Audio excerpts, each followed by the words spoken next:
So, David, you ran into some trouble in 2021 that became somewhat of a legal nightmare for you. You were out preaching, and take us through what happened. Well, on that day, a normal day for me is to get prepared, get out into the central part of a city or a big town in England, set up and begin to preach and engage with people. In the UK, most people are very apathetic to the Christian faith. So I like to set up properly. I like to be on a stand so people can see me. I use amplification. I preach in a way which is interactive. People can ask questions and engage. So I have a lot of preaching like that, which has a lot of dialogue. And on that day, I'd been preaching for about 30 minutes. I had some bits of interaction with some young Asian lads, and then as I was preaching, I was approached. Well, there was a young man in women's clothes with a friend who turned up, and then I was approached with a question from this individual who asked a question. And the question was, does God accept the LGBT community? That was the question. He asked the question in the microphone. People were waiting for a response from me. And what I normally do is somebody asks a question, I'll say, this man has asked a question, this lady's asked a question, this gentleman's asked a question.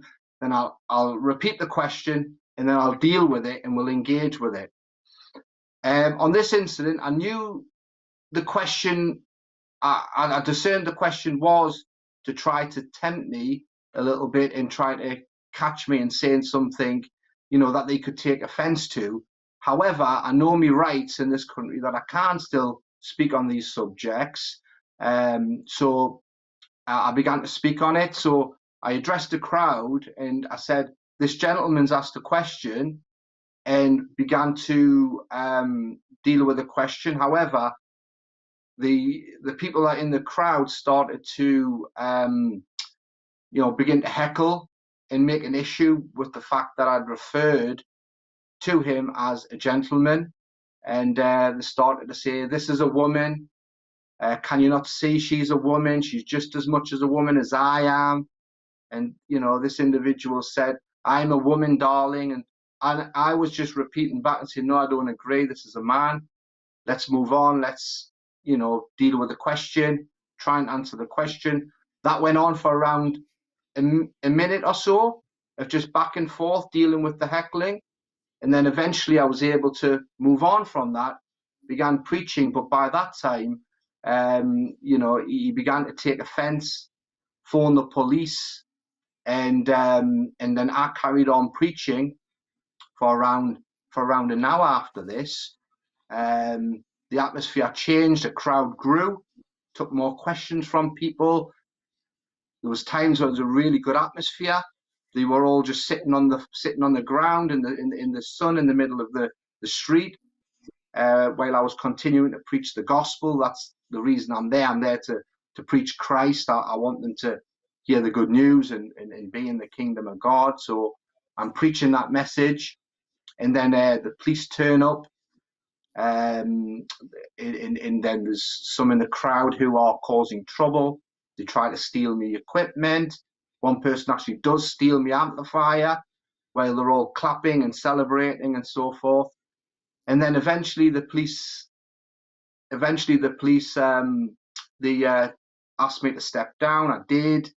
And as I was speaking with the officer, who originally was happy for me to leave the scene and for him to deal with it later on, I was willing to leave. Given me details, but when I explained to the officer what had happened, that a man in woman's clothes had asked me a question regarding LGBT, he really just got triggered at that and decided to put the handcuffs on me and took me off. And then can I pause for just 1 second on this, because as you're telling me this story, I'm in America, First Amendment, right? So I'm thinking What exactly is the crime that you're accused of at that moment that would land you in handcuffs from the perspective of the police and the crowd? What's the crime?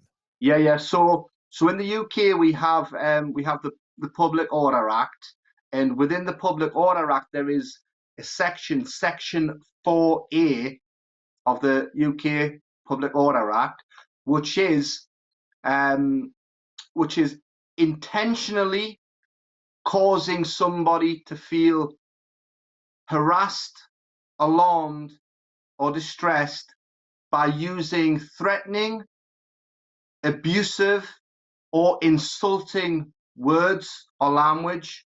And so the police have arrested me on the basis of thinking I violated that particular law, which would say that by me referring to this man who identifies as a woman as using male pronouns, that I've caused him to feel distressed by my words, and that my words were actually insulting. So, in that the police has arrested me for that, and so that's the Can I that's ask the you? actual.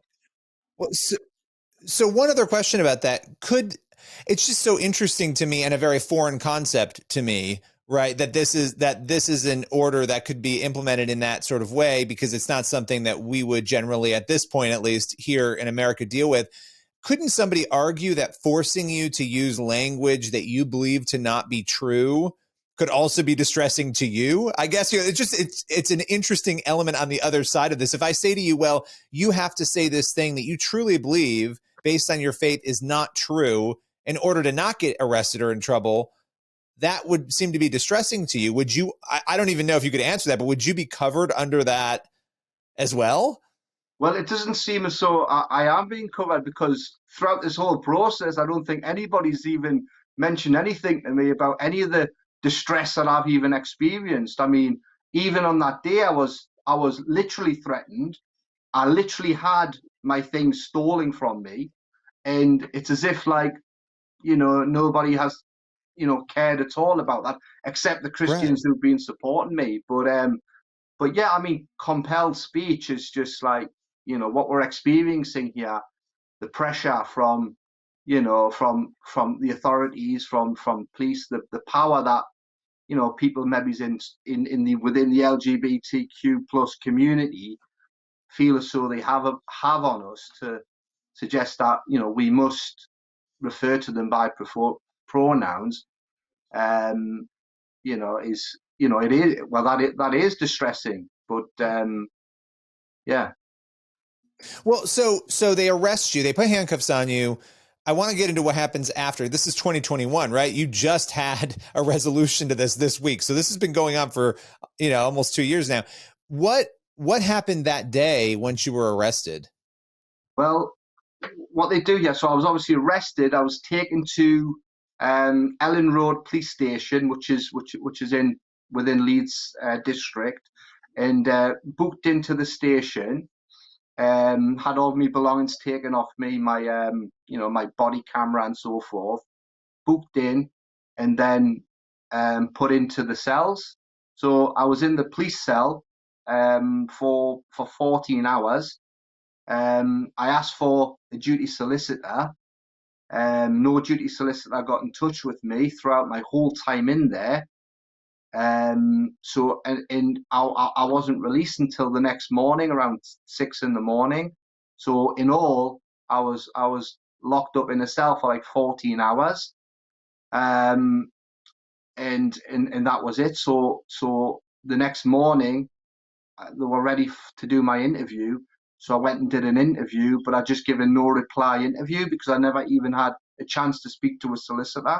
So I just no replied the interview, and just left in the morning, 6 o'clock in the morning. So you're detained. You're detained for hours. You Mm. then, in a solicitor is an attorney. That would be the term they would use here. And so you hadn't talked to an attorney.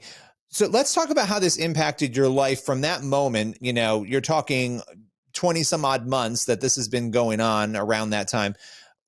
How did this impact your life, this case? Um, well, from that moment, what they do is they bail you for investigation. So at that point, I wasn't charged. I was released on investigation. They took me body camera.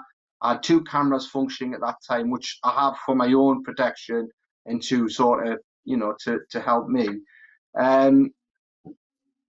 But from that, I'm thinking, oh, okay, it's okay. The CPS will look at it. They'll look at the evidence.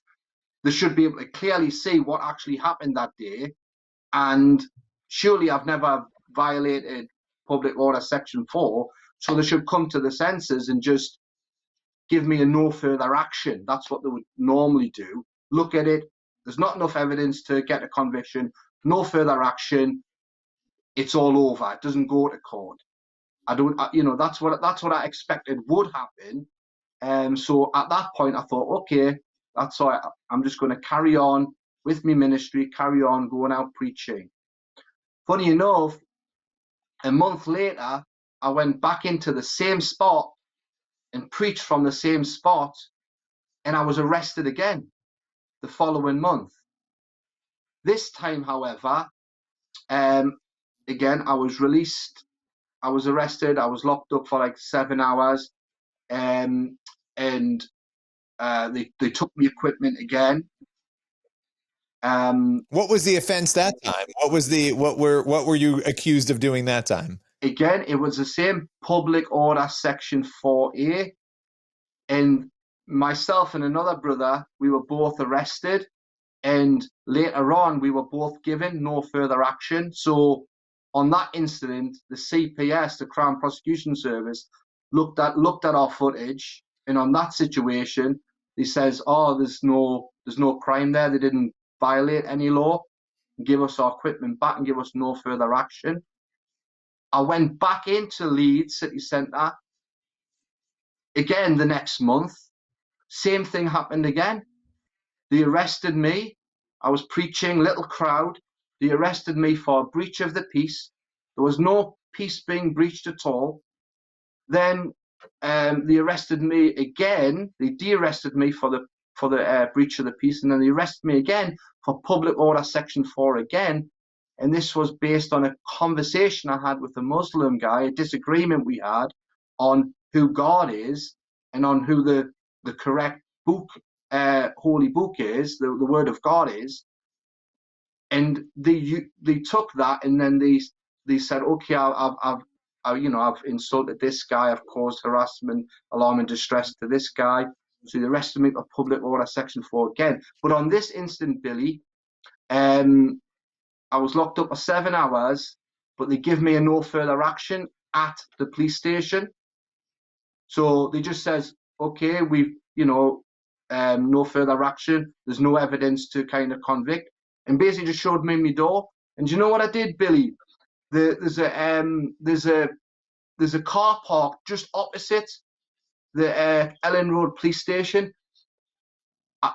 The way the police were handling me, I was expecting to be arrested even before going in. So I literally parked my car in the car park opposite the police station, went into the city centre and preached, basically expecting that if I stand there and preach my message, the police are going to arrest me and take me there. So when they let me out, I was able to walk across the road just to my car. That's how ridiculous it was getting.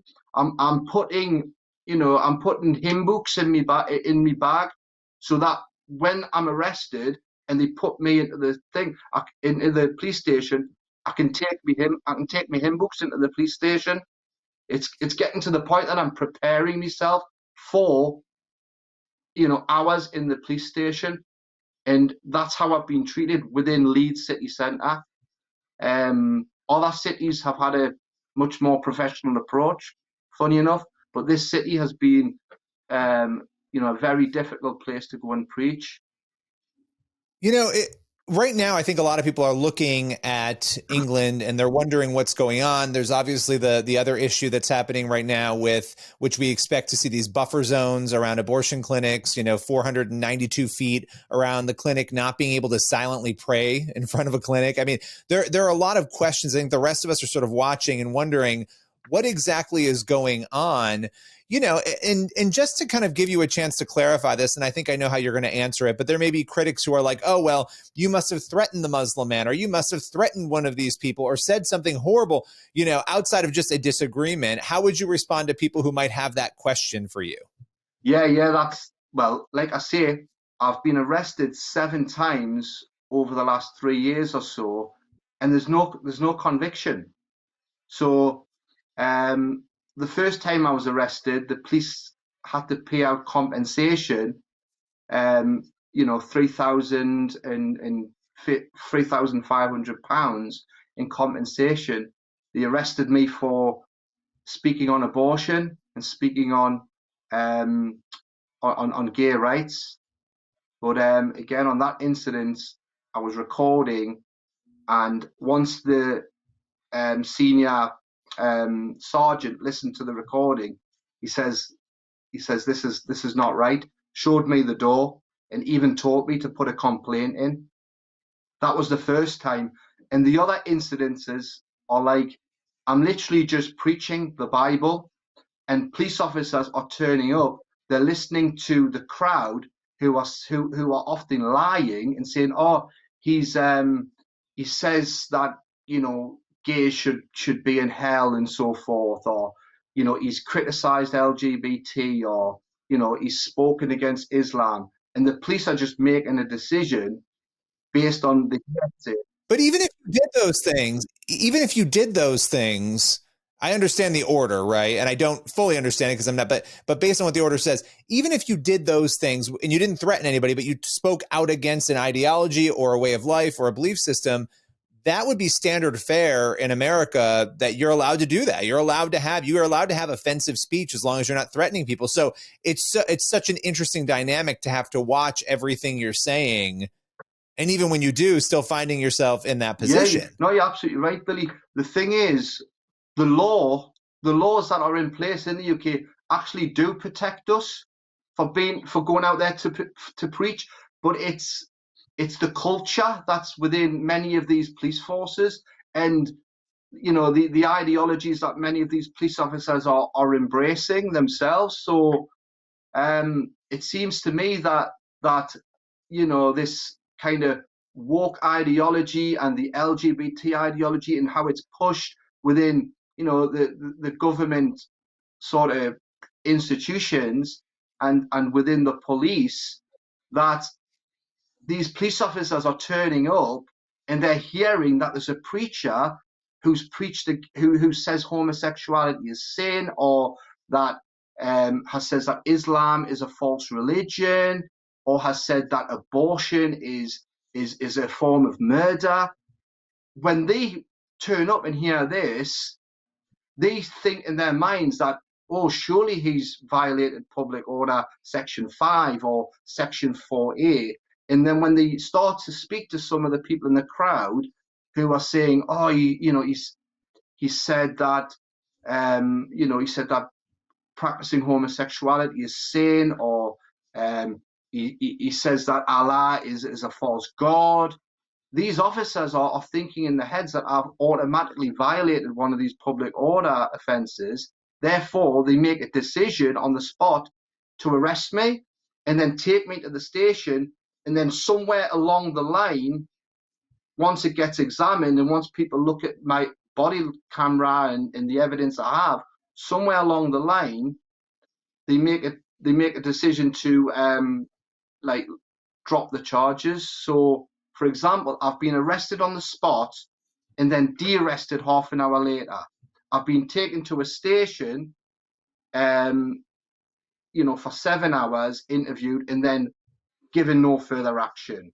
I've been released on bail for investigation, later on given no further action. And on this incident, which has obviously happened yesterday, that's went a lot further, So there's an investigation and then a charge. Then there was magistrates court, conviction, 80 hours community service, £700, 700 odd pounds costs and fine. And then we had to go up. So you paid a fee. You paid a fee, and you served. You paid a fee, and you Yeah, served community service yeah, hours.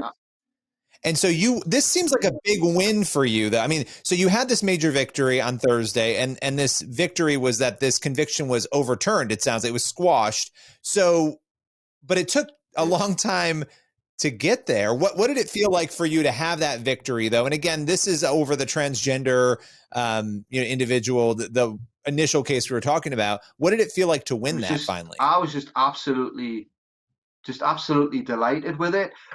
You know, I felt when I was at the station on that day, I felt that eventually sort of common sense would prevail, and that somewhere along the line I would be vindicated. I really felt that. But to go all that length of time, having that over you, sort of hanging over you, was just dreadful. And it got to the point where I thought, is this judge even at Crown Court? Is he even going to see sense here? Or does this even have to go all the way to the High Court? That's kind of the position I was in. So I was hoping and praying that the Lord would come and just, vindicate me and just give us the victory. So when we were told that, we had been given the appeal, I was just over the moon, but it just took a while to sink in. Immediately I began to rejoice in it, but it's just taken a while just to sink in that my name has truly been cleared.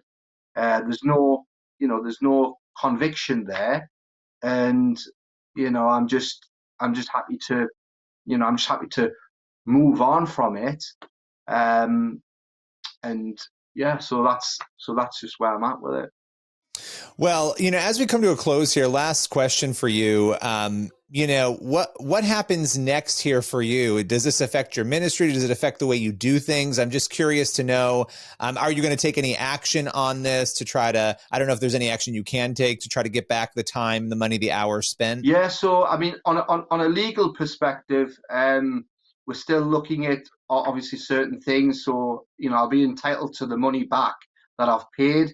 I'm still trying to work out whether I should be compensated for the hours that I've done. I did round about 65 hours of unpaid work. I feel as though I should be compensated for that. And again, with all the other arrests that have happened, like there's another 6 that I've kind of just put on hold for now. I think these need to be looked at, because I feel as though that many of these arrests were unlawful. I should not have been arrested. They should not have took that action with me. And I feel as though these need to be looked at from a ministry point of view.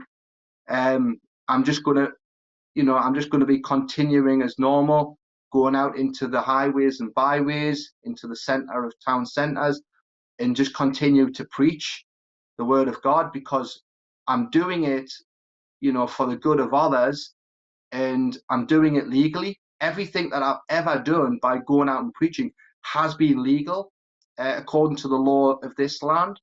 And again, it's my rights that have been violated throughout this whole time. It's me that has been, mistreated by the authorities. So yeah, I'm going to just continue going out there and try to continue to preach with boldness, confidence, and just bring the gospel, the good news, to the ears of the people that need to hear it. Well, I so appreciate you taking the time, explaining this to us, going through the case. I know that you've gone through a lot the last couple of years, and just appreciate your willingness to share, and would love to have you back again sometime soon. Yeah, thank you, Billy.